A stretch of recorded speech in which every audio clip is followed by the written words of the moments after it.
હવેલી પાસે આવેલી નંદધામ સોસાયટીમાં રહેવાસીઓ દ્વારા સફાઈ અભિયાનનું આયોજન કરવામાં આવ્યું। કાર્યક્રમનો ઉદ્દેશ સોસાયટીને સ્વચ્છ રાખવાનો છે। આ અભિયાનમાં બાળકો સહિત સોસાયટીના સભ્યોએ ભાગ લીધો હતો અને તેઓએ દર અઠવાડિયે આ અભિયાન કરવાનું નક્કી કર્યું હતું। તેઓએ તેમના કોમન પ્લોટ અને નજીકના આંતરિક રસ્તા પર પણ સફાઈ કરી હતી। આ અભિયાનમાં ફેડરેશન ઓફ વડોદરા રેસિડેન્ટ્સ એસોસિએશનના પ્રમુખ સુરેશ પાલામેલ પણ ટીમને પ્રોત્સાહિત કરવા માટે હાજર રહ્યા હતા। અમે નંદનધામ સોસાયટી મકરપુરા એરફોર્સ સ્ટેશનની પાછળ રહીએ છીએ અને સુરેશભાઈએ જે સાફ સફાઈ અભિયાન હાથ ધર્યું છે જેની અમને જાણકારી મળી અને એ અભિયાન અમે લોકોએ જોડાવા માટે આજે અમારા ઘરની આગળ જે કોમન પ્લોટ છે અને જે અમારા ઘરની ગલી છે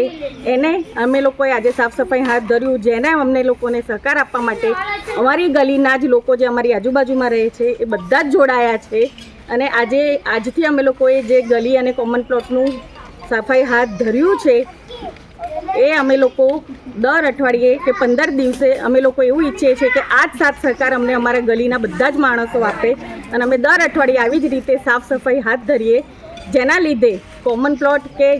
ગલીમાં કોઈ જગ્યાએ ગંદકી મચ્છર કે કશું ફેલાય નહીં, કારણ કે છોકરાઓ પણ કોમન પ્લોટમાં ને એમાં રમે છે